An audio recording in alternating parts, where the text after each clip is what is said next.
What is going on YouTube? All right. Now that we got that off, hopefully everything will be working appropriately. And let me just do a quick check to see something.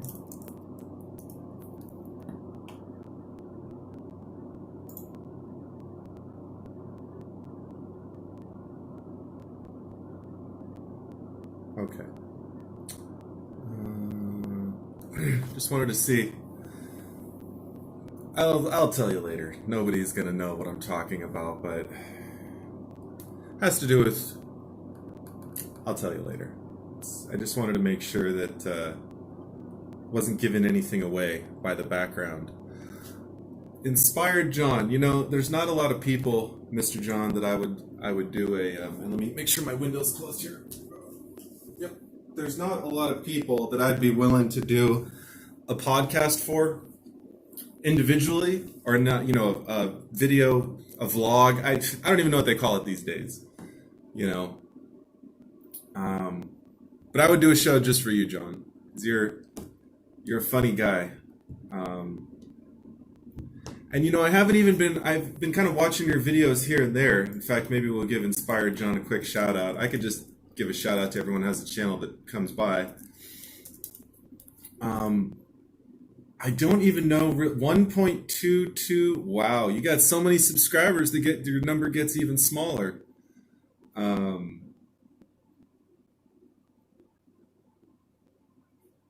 Dude, you're trying to go hiking with Kevin Nealon? That's really cool.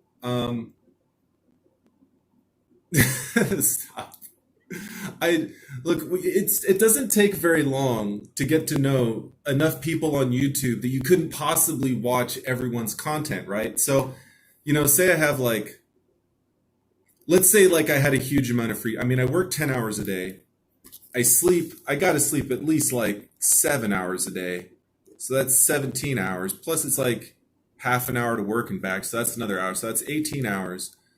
So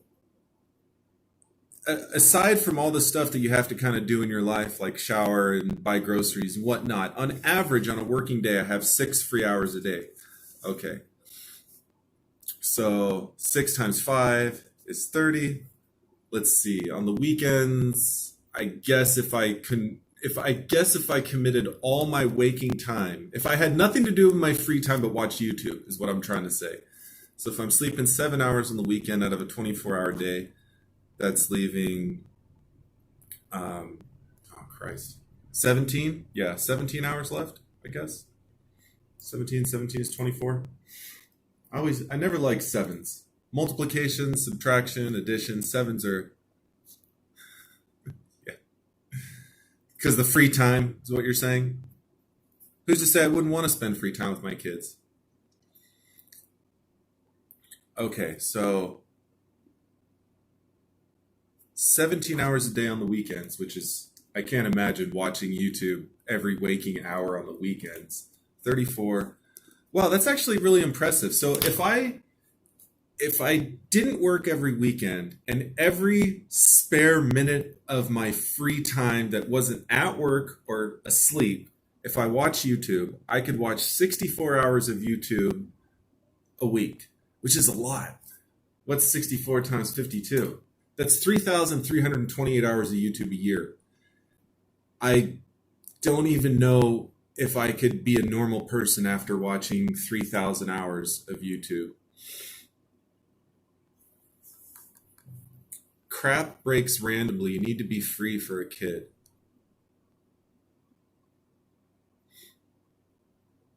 Most stuff definitely breaks all the time. I don't know if that means like related to stuff your kid's doing, like your kid's playing with a toy or kids break things, or both. Congratulations on getting 1,000 subscribers. By the way, we're talking about the Inspired John channel.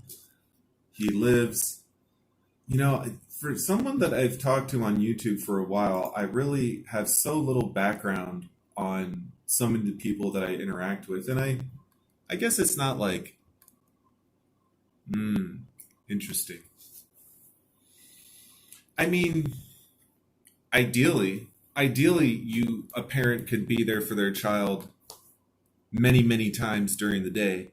That isn't always the case these days. Kids are at school, kids are at daycare, parents have work, parents go to school, in many cases to provide for their family and to better themselves. So you don't exactly hold it against the parent for putting the kid in daycare when they have to work, because the parent figures, well, I can make more money than the daycare is costing, so the net benefit to my family will be I have more money to take care of the kid. Of course, what's interesting is that I'm of the opinion, and there's probably studies to show, that when parents can spend a certain amount of time with their kid, it proves to be beneficial. I think it's kind of crazy that we've gone to this daycare public school system where the parents are so willing to just kind of give their kid off to the state, for the state/private companies, to raise their kids like 8, 10 hours a day, 12 hours a day. A lot of hours a day anyways. Yeah, crazy stuff. Kids are, I think I've finally, obviously it's not the same as having a kid, but I've definitely been around kids in my family and kids with other family friends that sometimes I really think about what it would like to have kids. And it's kind of an intense thing. You just get this sense like everything that you thought important was life is like not important at all. And everything's about the munchkin,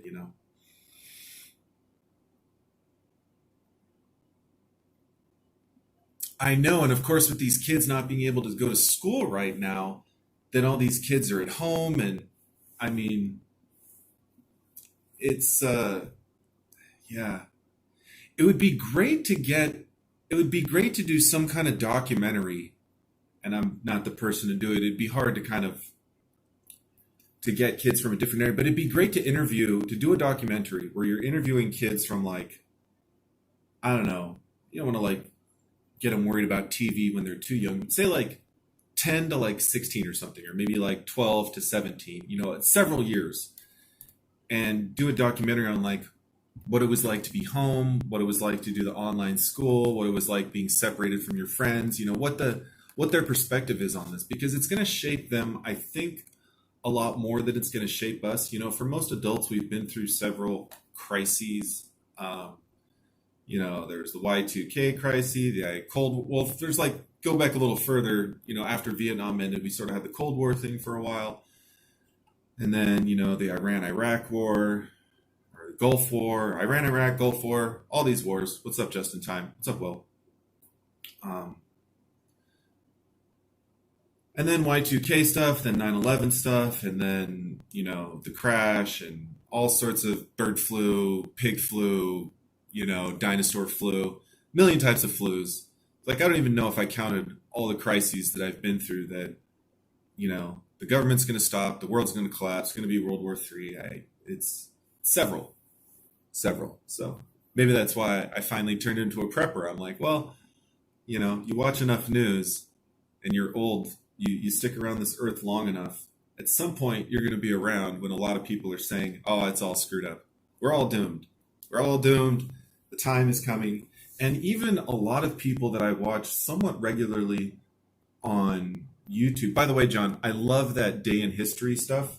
I really like those. And I think you should definitely keep doing them. And if they turn into a 30-minute video, the wonderful thing about YouTube is it may take an amount of time, and I'm sure, it takes sometimes longer than 30 minutes, to put a 30-minute video together, but it's there forever. That's what I kept telling myself when I was doing the school thing, when school was getting really difficult. Just kept telling myself, you know what? Finish that class, you'll have it for a while. There's a lot of Kevin Nealon stuff going on.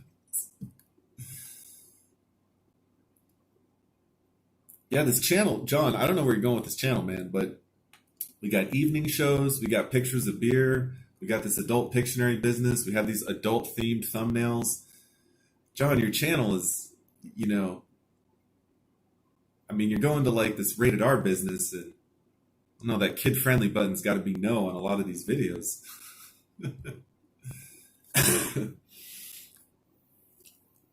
But anyways, stamp collecting. I did kind of want to watch that video. It's an hour long. I don't know if I could watch the whole thing, but um, well, I mean, all of ours are, you know. Oh my God, there's a 48-minute update on Kevin Nealon. Holy crap, that's a long update. I wonder where you got this idea. Was this just like, is this a thing that people do? Hold on, let me Google this.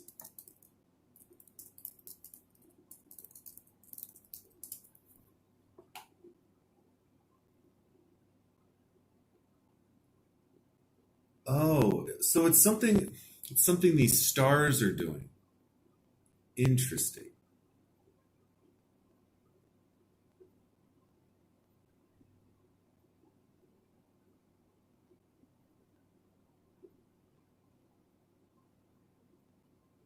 If it's like some show or something, or anyways, hike with Kevin Nealon. Man, what is going on with this world? Oh, I got some work today. In fact, the main reason I'm making this video, aside to grow my channel for no other reason than I don't really know. I don't know the reason, so I can help other people waste their time, procrastinate before they have to do important shit. Isn't that what YouTube is for? I think that's all YouTube is for. People want to act like, oh, I learned how to fix my car, or I learned how to, build a computer, reload my gun faster. I don't know. I finally learned the difference between 556 and 762 or something, or 556 and 223 rather. 762 is obviously very different.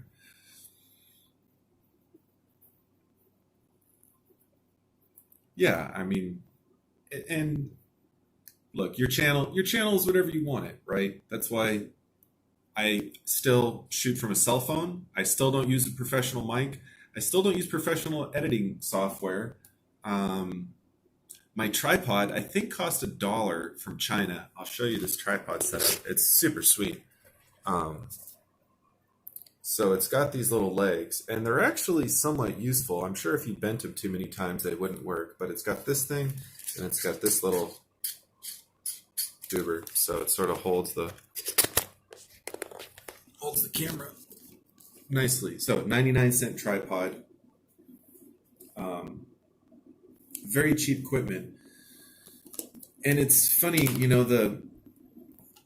I could probably pay, I don't know, 20 or 30 bucks for like a webcam that was the same quality as the cell phone. I think the cell phone cost me like $100. But I just needed a little bit of a faster phone for streaming, not really for so much web apps and stuff like that. But I just, phone's a pretty powerful thing, and they're so cheap. Um, what did I hear about Apple? There's some conspiracy theory about Apple reporting users' locations for COVID, something. I don't know. Yeah, iMovie. I actually, I've been planning. There's so many things that I've been planning. What feels like for years, but one of them is to upgrade my computer because my laptop, although it still works perfectly, what am I trying to do right now? Although my laptop still works perfectly, it's a little too old to run video editing software smoothly. So it'll kind of run it, but trying to view, like preview edits that you've made, once I start having too many tracks, it's like, forget about it. Like especially video tracks, overlays, any of the more advanced stuff where you have, animated graphics, different sounds. It just seems like every track that it adds, the software just really chugs. Probably because I'm using Corel X3, which is several years old. So Filmora. Let's check out Filmora. Filmora.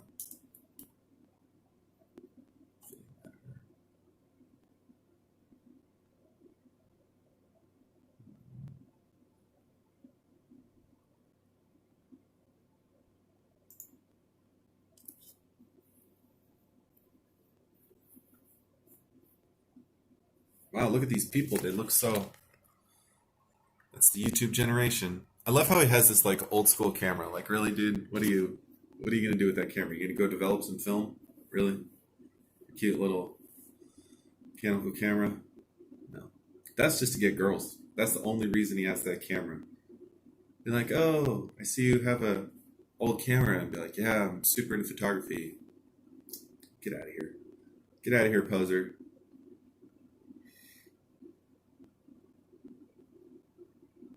Like, I don't know.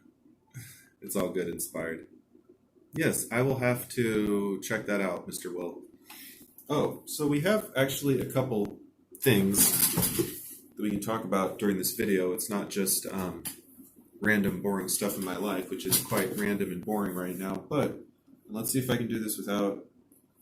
See, the problem with YouTube and like boxes and stuff is that things tend to get personal real fast. Here we go. We hold the box up like this. Okay, it's one of the only safe directions I can hold the box.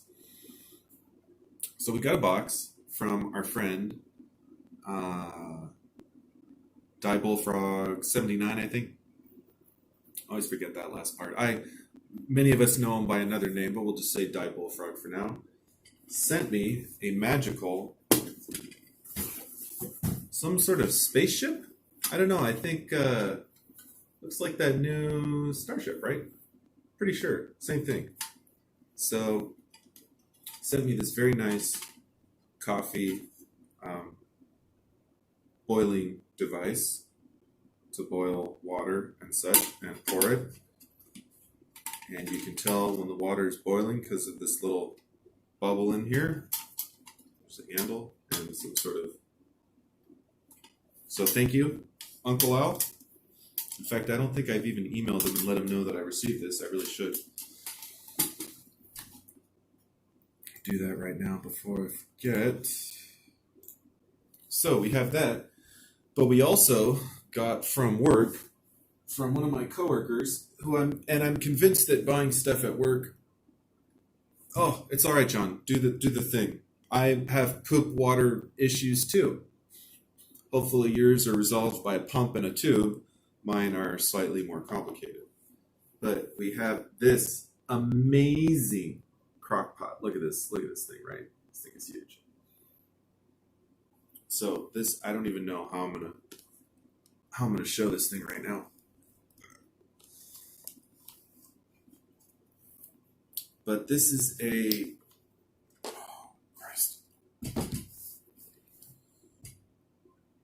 Hamilton Beach Stay or Go, which I think is this sort of strap system here, which is quite a robust strap system. And it's interesting, the lid of the crock pot has a handle that doubles as the handle to lift the whole thing. So that's super cool. It also has these actual real handles, if you want to move it without the lid.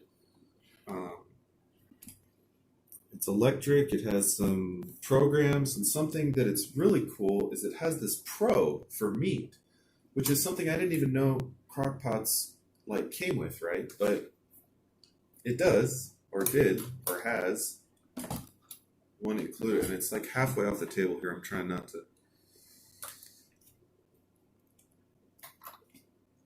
Oh, wow. It's got this crazy, like, O-ring lid dealio going. So they really wanted to seal this thing.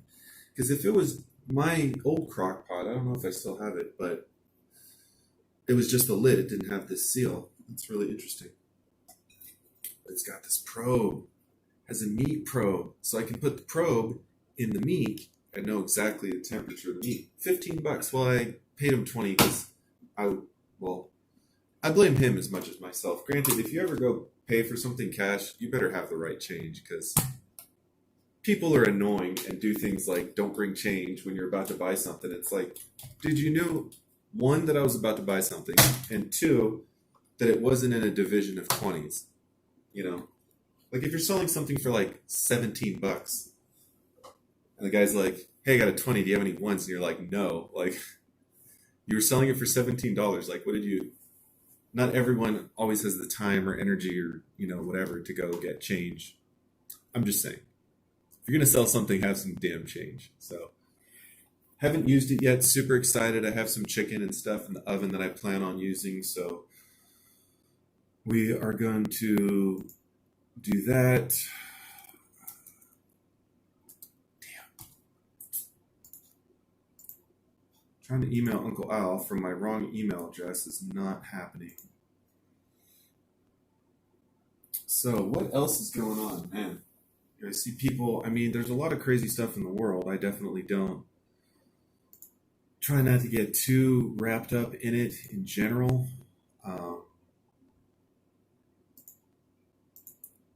Out of sheer morbid curiosity. In fact, there's this good song. I think it's by Tool called "Vicariously," about living through violence in media.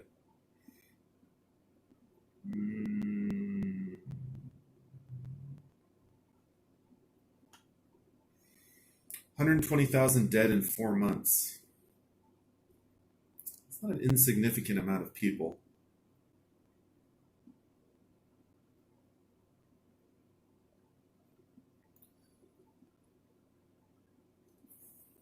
What percent of that is what's that percentage compared to the total US population right now?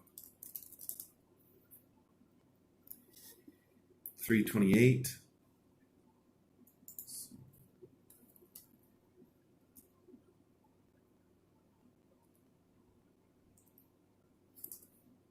Two.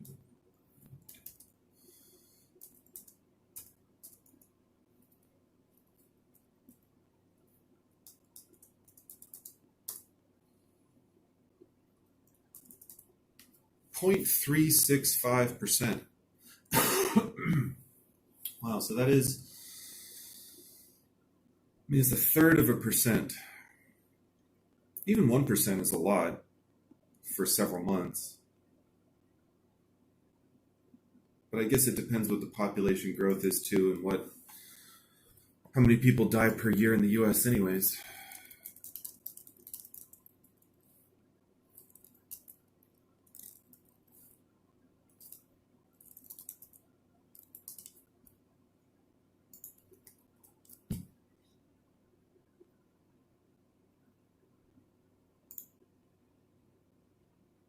Just trying to figure this stuff out here.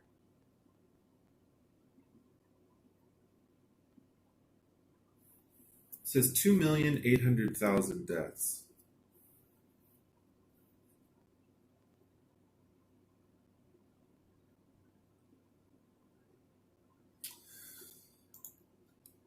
Well, it's definitely affecting some people. I don't think that we should be forcing businesses to close. I mean, I would kind of understand if they shut everything down, like except like police, fire, or hospital, but basically, everything else down, all private, all public business for like 2 weeks. Okay, say, look, you got to stay home for 2 weeks. I don't care who you are. If you're not a cop, if you're not a nurse, you're not a fire person, um, you're staying home for 2 weeks. Everyone is, no matter what. Like, well, you're either going to go overthrow the government or you're going to do it.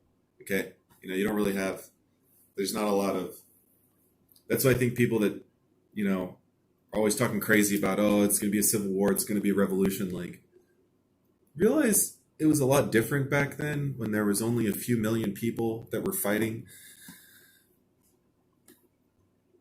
It's not the same. It would be horrendous to say the least. So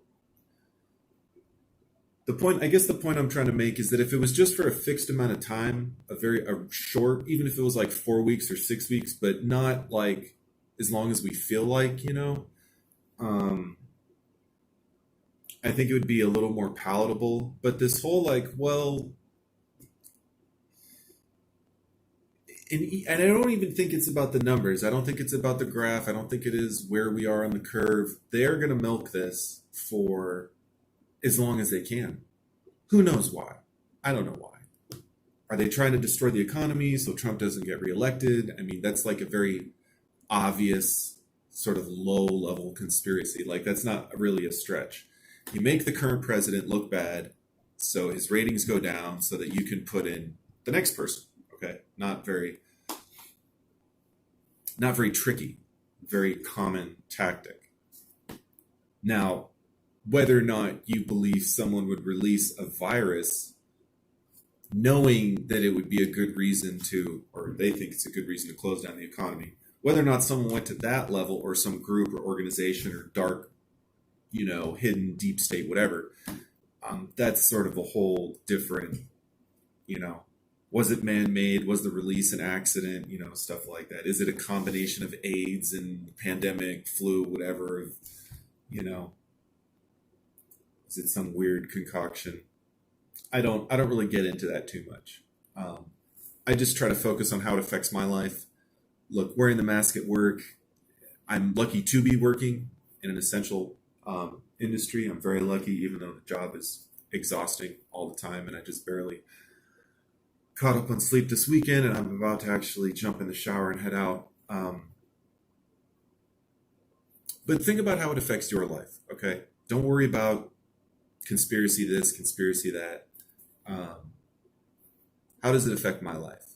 I have to wear a mask at work when I'm near people. Not that big of a deal. The lines you go everywhere basically kind of suck. You get lucky if you go early or like on an off day.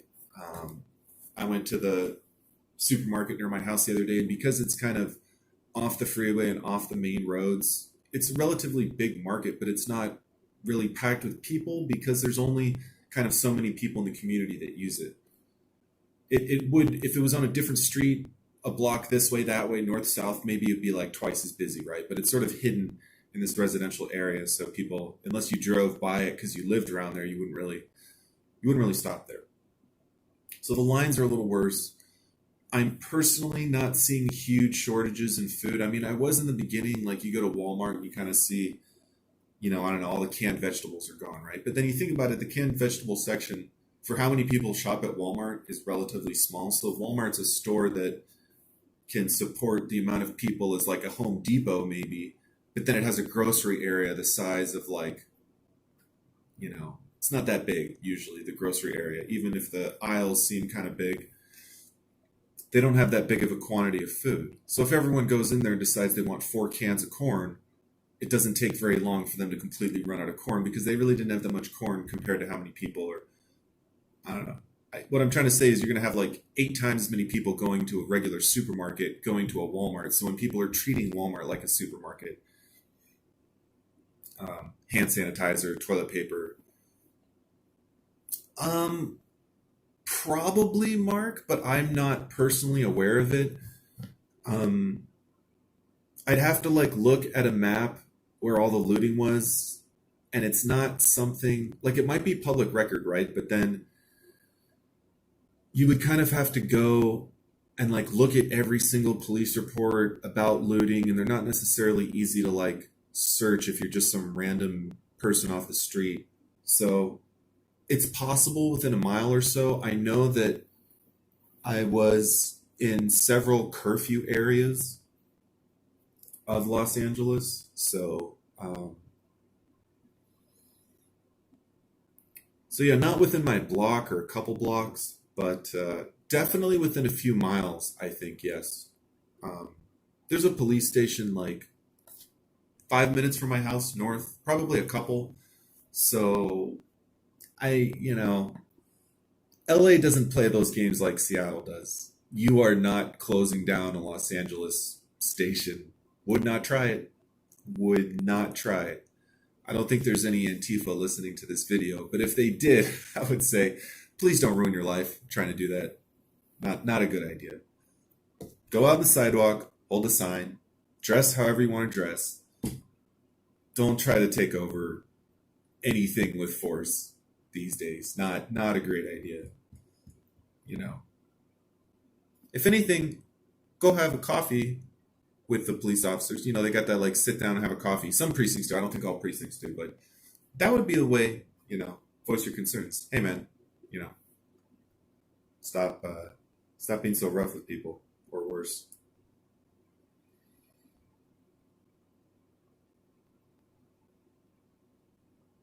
So obviously, yeah, we have this Rona stuff in the news.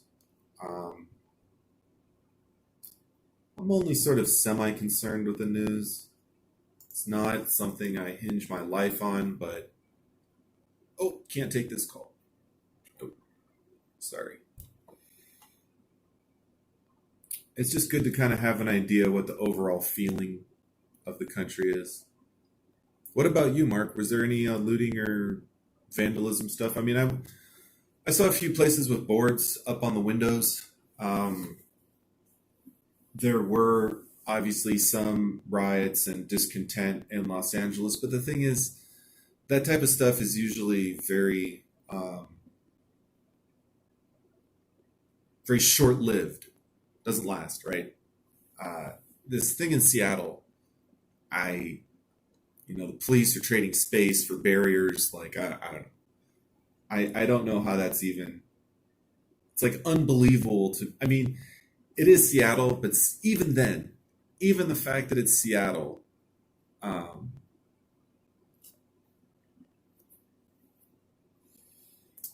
well, I don't know anything about Northrop. Most companies, I would suspect, are keeping people home or sending them home for a certain amount of time if they're at the office. I can't really talk about my job's policy, which is, of course, to try to prevent, in general, is try to prevent um, any sort of uh, transmission of COVID or anything else. So yeah, we're encouraged to stay home if we think we're sick, and the company can do, works with employees. I don't need to talk about it. They're doing a very good job in mitigating it to the extent that you can when you still have to get work done as an essential company.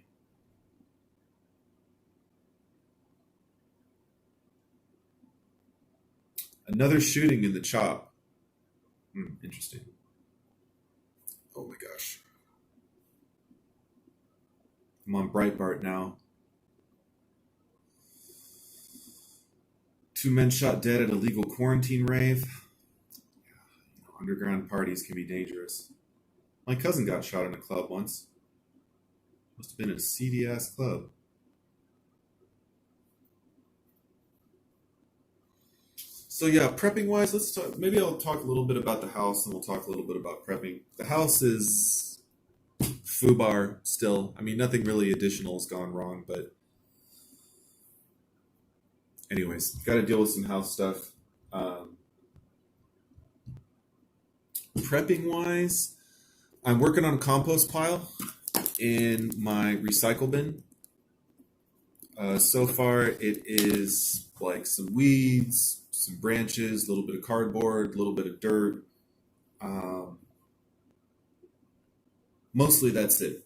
Just dirt and sort of yard trimmings and a little bit of paper. Don't have a lot of food waste in there.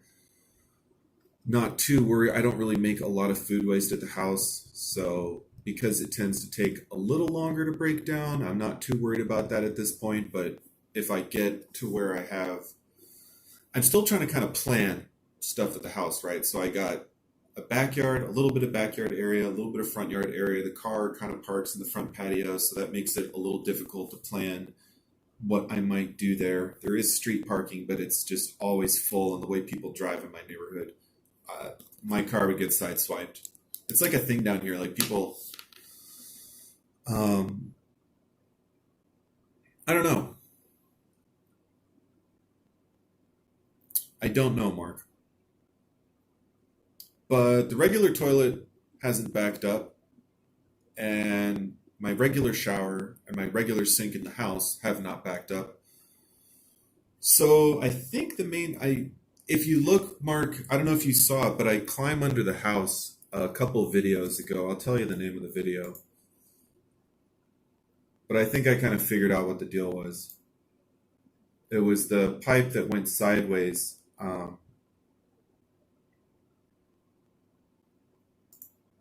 Let's see what the name of it is. I got to jump in the shower pretty soon. Under the house, yeah. So the video called Under the House. If you watch that video, you don't have to watch the whole thing. I think a few minutes in, I kind of start talking about it. So some of the pipe is going uphill, anyways, and that was causing the issue. Now, whether or not I can convince the home warranty company, or whether or not it's covered, is a headache that there's a lot of clauses about which foundation it's under, whether or not it was installed correctly, when it was installed, is it to code, all this nightmare stuff, right? Kind of why I didn't really want to deal with them in the first place. I'm like, warranty is just kind of a waste of money, but something that I wouldn't say it's a waste of money necessarily, but they're notoriously difficult to deal with. And they have all sorts of language that tries to get the stuff that you have to not be covered, right? Sort of their whole intention. Of course, it's got this, nice young lady smiling on the front like everything's okay. This cute little couple here looking at their home. Another couple with a kid.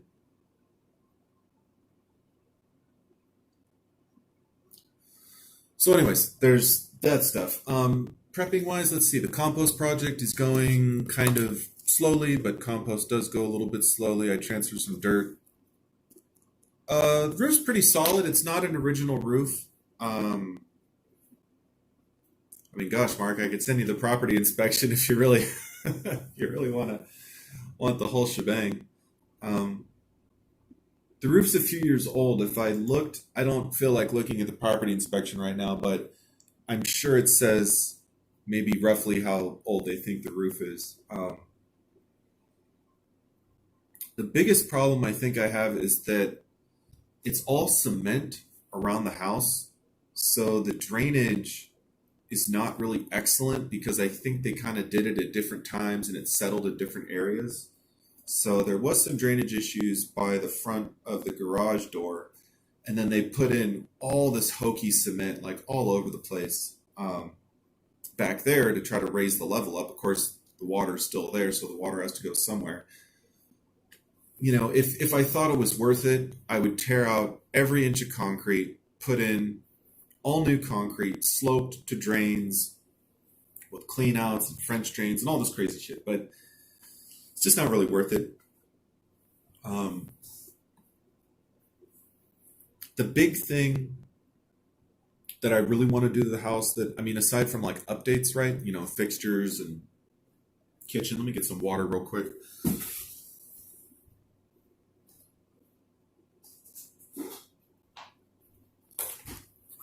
Yeah, so the main thing that I want to do to the house is jack up the level, which is a lot of work and kind of a pain in the rear. Oh man, I'm dying over here. This water tastes like chicken ramen.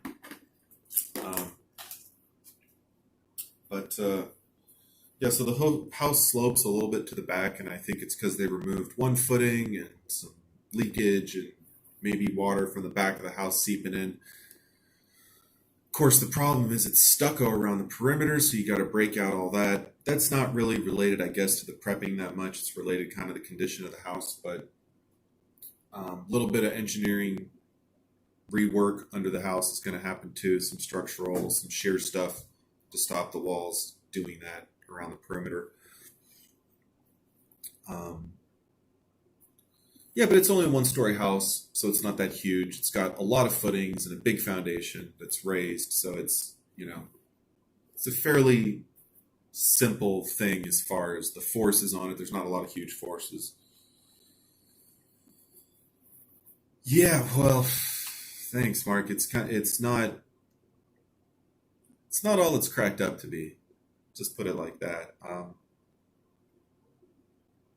I haven't always been a miser, but I've always been very conscious of, like the value of something. Like if I pay this guy $50 to change my oil, is that worth it for me? What's the cost to me? What's my time cost? How difficult is it? Are there tools that I have? Am I going to expose myself to hazardous stuff, whatever? Well, it's a little more than luck, Mark. My dad's a retired structural engineer, professional engineer, civil engineer, all the different things related to buildings and such. But he's also worked on all the houses that he's ever owned with my mom. So he actually mentioned specifically that I should get a house with a raised foundation. So if anything weird's going on, I can deal with it, right? Lo and behold, weird stuff has been found, like uphill flowing sewer pipes. So maybe the guy was just drunk and, he tilted his head sideways and it looked level. Oh man, I really got to jump in the shower and take off. But look, what's going on in the prepper future? Okay, we want to get some solar. I need a solar panel. I already have the controller, the power dealie, and the inverter, right? So I pretty much just need a panel and a marine battery, a deep cycle, because they're better to kind of run to a lower voltage as need be. They're just better for long, steady loads. At least that's sort of the industry understanding of it. So I need a solar panel. I need a deep cycle battery. I want to get actually a few solar panels. I'd love to. I can't remember what somebody called it recently. It's like partial off-grid or something like that. Anyways, where you just, power as much stuff you can with the solar, and it's not everything, but it's something, right? So even if I just charge my drills or, ran a blender, just anything I can do to kind of get me off the grid, I think is going to be really cool. I also want to work on some solar stuff, some solar power, like the heat of the sun, not the power of the sun that powers solar panels. I know that doesn't make a lot of sense, but things like Fresnel lenses, concentrated solar power, water lenses. This guy recently made lens with Mylar film, a satellite dish, and a vacuum pump. So not even a full vacuum, but just pulling vacuum, and the surface, when you're pulling vacuum on an elastic surface, is going to naturally form a sphere or parabola or sphere, maybe a parabola, naturally form a parabola, which is going to have some focal point that you can use. So that's kind of cool stuff. Look, I got to go. I got to jump in the shower, but I'm trying to do a few more live streams so that we can keep, over 450 subscribers, which is just incredible to me. I know 450 people aren't going to watch this video, but that's okay. So look, I'm going to take off, get ready for work, but thanks for coming in, checking on how LA Prepper is doing. Things have been a little bit slow recently, but we're making some moves. We're going to start moving and shaking and getting some of this house nonsense taken care of, get all this nonsense taken care of, get all this nonsense. There's so much nonsense in this house, all this purple popcorn crap. It's like a fun house. I literally live in a fun house. All right, well, we'll see you next time, YouTube. Thanks for watching, and as always, keep prepping.